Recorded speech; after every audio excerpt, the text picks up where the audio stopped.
And now, we return once more to Lucus, in the quiet stillness of his Roman workshop. The tools are familiar. The tiles are waiting. And the final curve draws near. This is the last part of his story. The final chapters of slow labor, quiet pauses, and careful placement. There is no hurry. Only rhythm. And the silence between one breath and the next. So lie back. Let the dust settle around you. And drift with Lucus as he finishes what he began. By midday, the third vine was finished.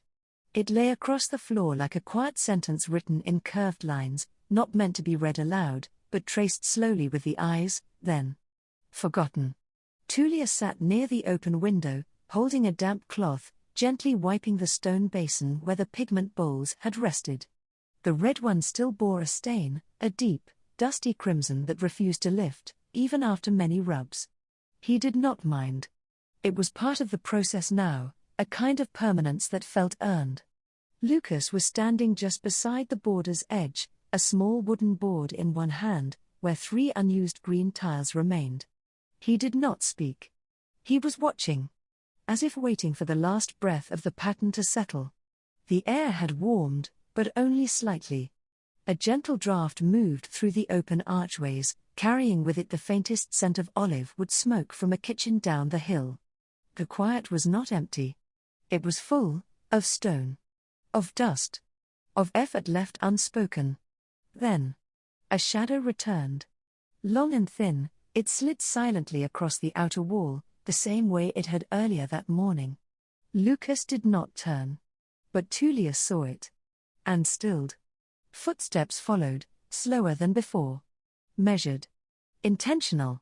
But no longer heavy. It was Gaius Verenius again. He stepped through the archway without speaking, his walking stick tapping once with each stride. Tap. Pause. Tap. Pause. He stopped near the edge of the new vine. Looked down. Brows slightly raised. Not in surprise. But in recognition. As though he saw what he had hoped to see. Lucus finally looked up.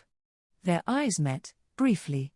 A glance, held just long enough to acknowledge mutual understanding. "It's done," Lucus said. Quietly. Gaius walked forward. No commentary. No applause. He leaned forward slowly, gripping his cane, and traced the curve of the vine with the tip of one finger. A faint brush. Skin on stone. He nodded, but said nothing. Then, rising, with some effort, he turned his gaze toward the ceiling. "The gods are slow," he murmured. "And patient. You've made something they might not notice at first, but will bless in time."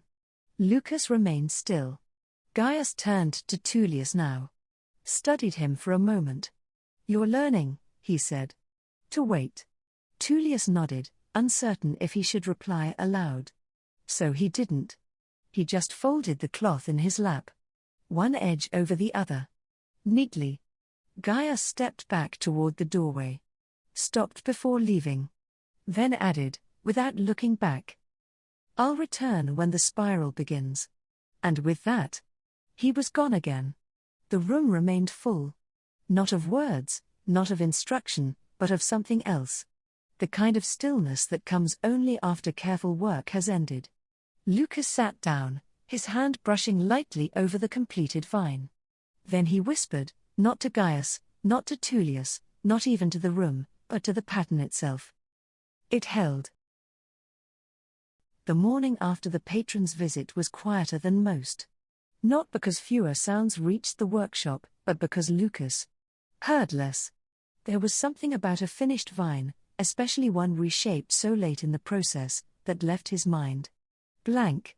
Not empty, but soft. Like sand, smoothed after the tide retreats. He stood by the open window, holding a small ceramic bowl in one hand. It was filled with tesserae of only one color, gray. Or more precisely, many grays. Some blue-gray, others the warm tone of old parchment. Some nearly white, others nearly charcoal. All cut to nearly the same size. But not exactly. Lucus did not arrange them by color. Not yet. That would come later. He arranged them by sound. He took one tile at a time, tapped it gently against the rim of the bowl, and listened. A low clink, dull, solid, meant river stone. A lighter chime, sharp, ringing, meant recycled glass or marble dust compound. It wasn't important to name the materials, only to hear them. He did this slowly, turning each tessera in his fingers before setting it in one of 3 small wooden trays on the ledge beside the window. Tullius entered, carrying 2 baskets. He set one down by the door, fresh cut bread wrapped in cloth, and the other, larger, heavier, by Lucas' feet. The grey tiles continued to chime. Softly. Unevenly. Like raindrops on hollow clay. Tullius waited, watching the trays fill. He did not interrupt. After a long silence, Lucas spoke. Not to the boy. To the tiles. Some will never be used, he said quietly. They're too sharp. Or too proud. They won't sit flat. Tullius nodded, but said nothing. Lucas picked up another. Tapped. Listened. Then, gently, set it aside. You know which ones? Tullius asked finally. Lucas nodded. Yes. But I check again, each time. There was no system. No chart. Just familiarity. And time. Lots of time. The trays slowly filled. One with hard greys. One with soft. One with uncertain. He would not begin the spiral today. Not yet. He would only sort. By midday, Lucas sat cross-legged on the tessellated floor. A cool patch of marble beneath him. 3 trays arranged at his side. Grey tesserae. Stacked in careful groupings. The soft, the firm, and the ones that had not yet decided. Before him lay a chalk-drawn circle, small, just the width of his palm, scratched lightly onto the mortar base. This was the center. Not of the room. Nor the pattern itself. But of something slower. Something almost private. It would never be seen, not really. Visitors would enter the atrium, marvel at the broad shapes, the vines, the animals, the names. But they would step across this center without knowing. Without pausing. Without bending down to look. But Lucas would know. And so, he began there. One tile. Then another. A curved arc. Soft gray, like mist. He pressed it into place using the tip of his thumb, not too hard. Just enough. Then waited. Not for it to dry. But for it to sit. Every tile needed time to settle. Not physically, but in his mind. Tullius watched, kneeling just outside the curve. He did not ask to help. Not with the center. Never with the center. Lucas laid 6 tiles. Then paused. Rubbed his fingertips against his tunic. The dust clung there, like memory. Outside, a bird called once. Then again. Its echo drifting through the columned walkway, across the tiles, and into the still room. Lucas didn't react. He only turned the next tessera between his fingers, a slightly beveled piece, with one chipped edge. He placed it. Anyway. Because the spiral, at its core, was never meant to be perfect. Only centered. One curve. Then a second. Then a third. He worked silently. Methodically. Breathing in the smell of mortar and lime. The smell of work. The smell of care. By the time the light shifted on the far wall, the spiral's first 5 rings were complete. From above, it would look like nothing. From afar, like a small mistake in an otherwise orderly design. But Lucas knew. This was the part no one would speak of, and the part he would never forget. The light shifted, stretching long shadows across the edge of the mosaic. A soft line of brightness moved slowly from one tessera to the next, catching edges, highlighting tiny dips, casting every uneven curve into momentary gold. Lucas sat still. His legs had fallen asleep, but he made no effort to move. It wasn't discomfort. Not really. Just sensation. Another reminder that time was passing. The spiral had grown. Quietly. Carefully. Each ring slightly wider than the last, following no template, only instinct. And repetition. He leaned back slowly, placing both palms on the cool floor behind him. The mortar had begun to set. Not dry, but firm.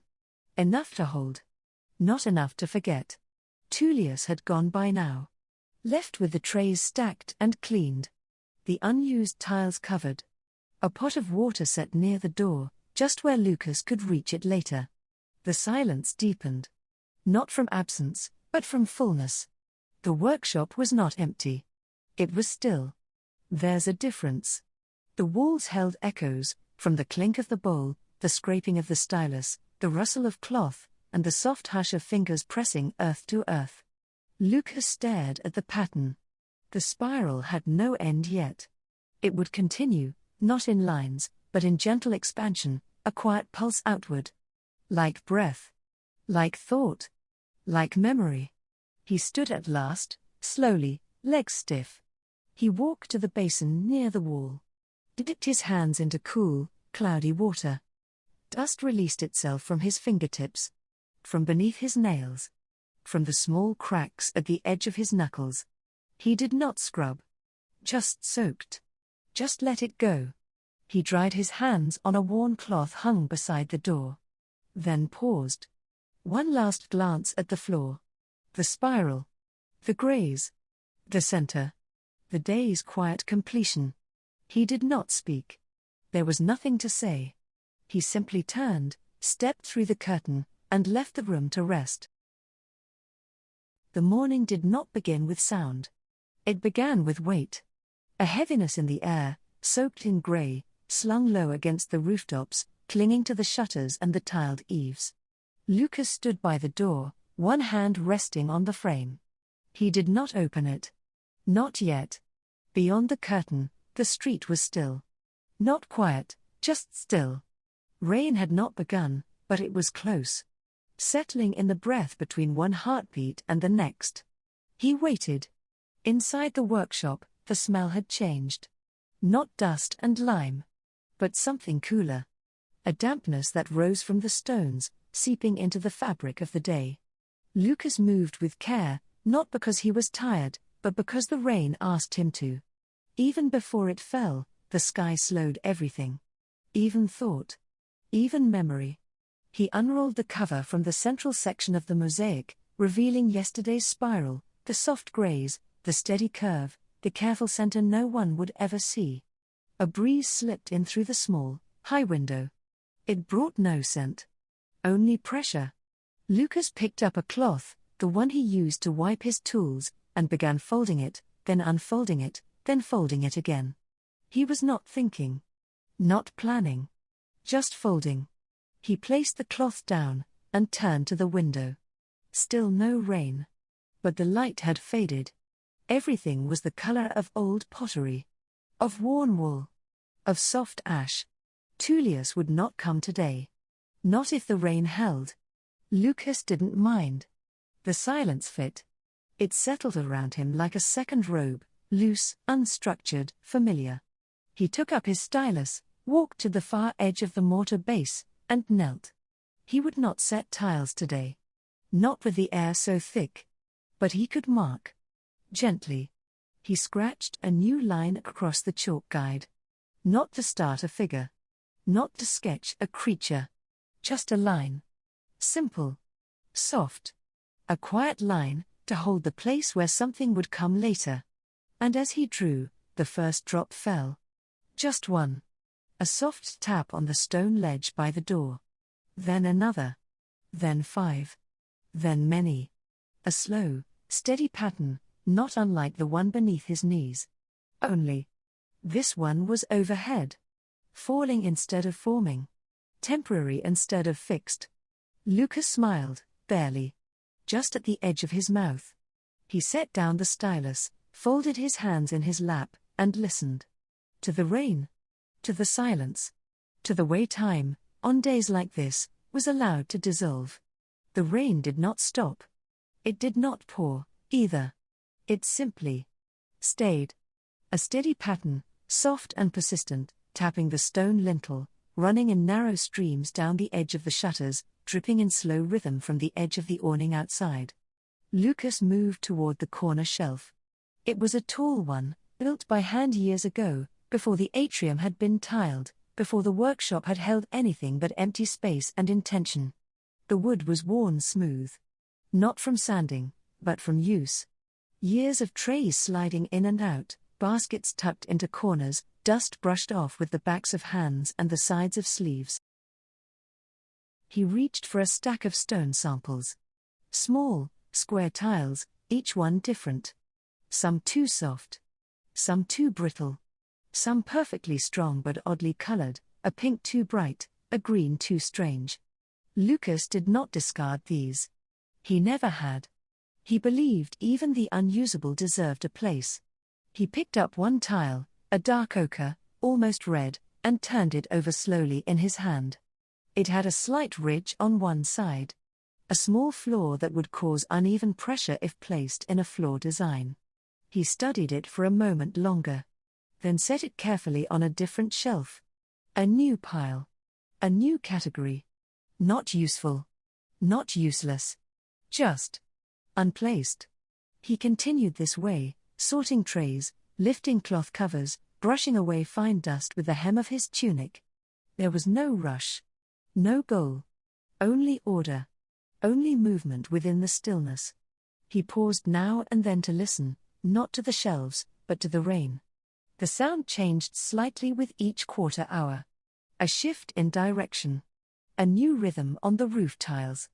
The gutter filling, then clearing. The rain, too, was rearranging itself. Lucus found an old brass hinge in the bottom of a shallow box. He did not remember putting it there. It had likely come loose from the corner cabinet years ago. He turned it once in his hand. Then twice. Then placed it in a small bowl along with other forgotten things, a broken stylus, a strip of leather, a glass bead Tullius had once found in the marketplace. Rain continued. So did Lucus. No conversation. No thoughts louder than the present moment. Only a shelf, a hand, a stone, and the knowledge that sometimes a rainy day is made only for noticing. The rain, by now, had folded itself into the walls. Its rhythm no longer sharp, but rounded, as though the sky were breathing, not weeping. Lucus sat beside the window. Not close enough to feel the wind, but close enough to see the pale threads of water as they slid down the outer glass. The world beyond the shutters was grey on grey. Blurred outlines of clay rooftops, dripping vines, and rain-polished paving stones. He held nothing in his hands. No tool. No bowl. Not even a cloth. He simply sat, shoulders relaxed, spine not quite straight, eyes half-lidded from the weight of the afternoon. The tiles on the floor, set many months before, gleamed softly in the low light. The spiral he had built had become part of the room now. Permanent. Unmoving. He often forgot to look at it. But on a day like this, when nothing moved, when time took no form, he let his eyes wander across its pattern. Not to admire. Not to correct. Just to see. A single lamp remained unlit in the corner near the threshold. He could light it. He wouldn't. The dimness was not unwelcome. It was part of the stillness. From the back room, a faint creak, the sound of the wooden shelf settling under the weight of a bowl moved hours ago. Even the furniture was shifting slowly, as though it too was waiting for the light to return. Lucus closed his eyes. Not to sleep. He never slept in the workshop. But to rest.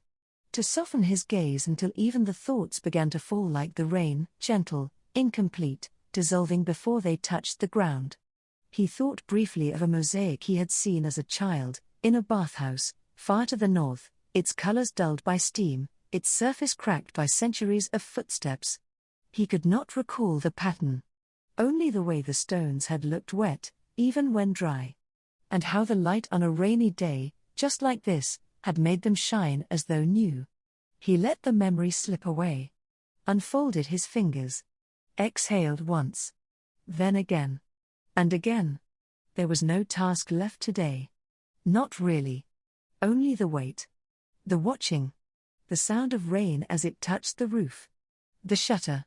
His memory. The wait was not empty. It was its own kind of work. The work of patience.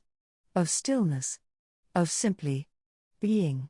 The morning arrived without thunder, without wind, without any ceremony at all. Just a softened light, pressed gently through the clouds, spilling across the stones like warm milk over cold tile. Lucus was already awake.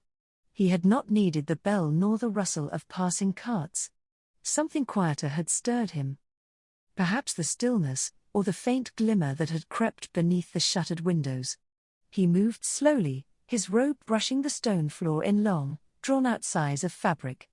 The air in the workshop was cooler than before, freshened by the night's long rain. It carried no dust, no lime, only the clean, blank scent of silence after weather. Lucus did not speak. He had not spoken aloud in more than a day. There was no one to speak to, and nothing in him that required saying. Today, he would finish the spiral. Not in haste. Not in celebration. Just because it was time. He uncovered the center portion with the care of a man folding a funeral cloth. Reverent. Slow. Precise. Beneath the linen, the tesserae waited, already arranged, already pressed, each one whispering its purpose in the language of pattern. The curve was nearly complete. One final section. A slim crescent just beyond the outer line, where the motion would end, or begin again. He reached for the tray of matched tiles. Ochre, soft brown, a few pale green, not vibrant, not boastful, but gentle. The kind of colors that could disappear if not watched carefully. He dipped his tool into the jar of fine mortar, mixed fresh the night before, and began tracing the arc with the flat edge of the blade. Not quickly. Not forcefully. Just a slow movement, a sweep of paste over prepared stone. Then the tiles, one by one, lifted, turned, pressed.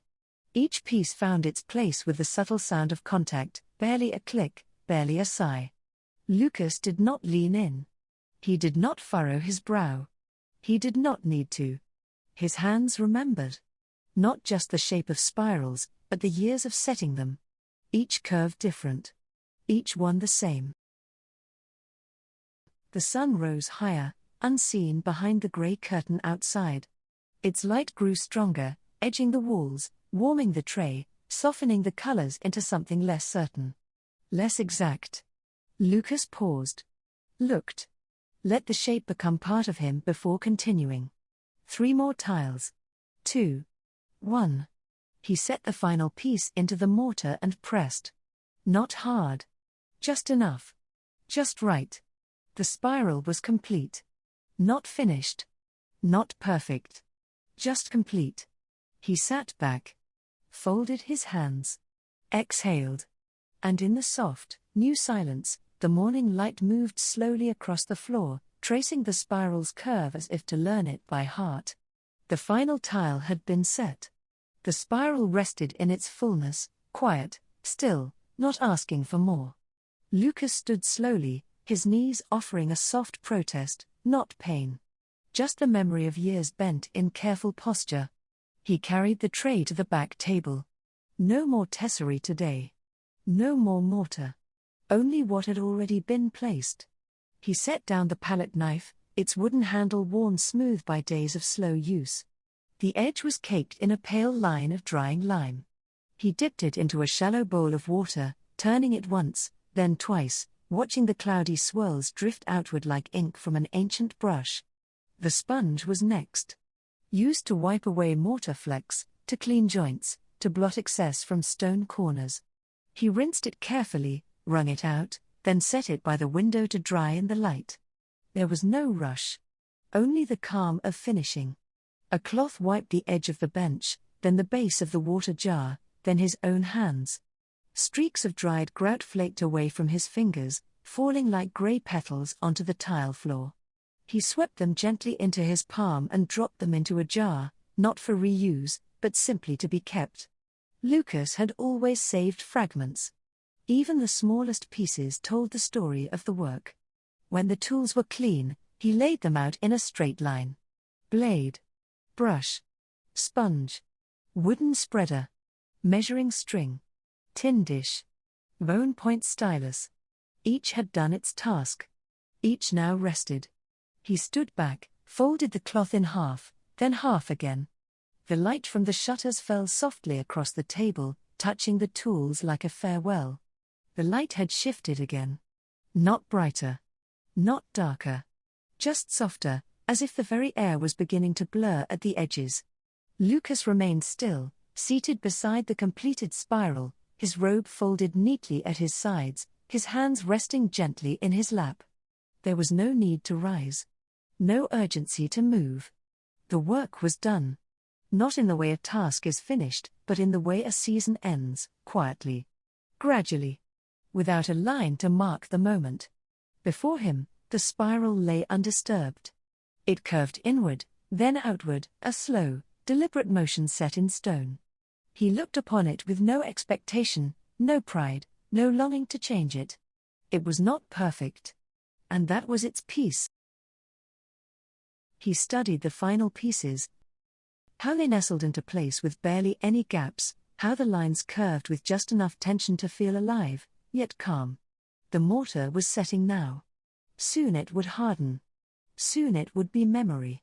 But in this moment, it was still soft beneath the surface, still drying, still settling. Like thoughts left unspoken after a long, thoughtful day.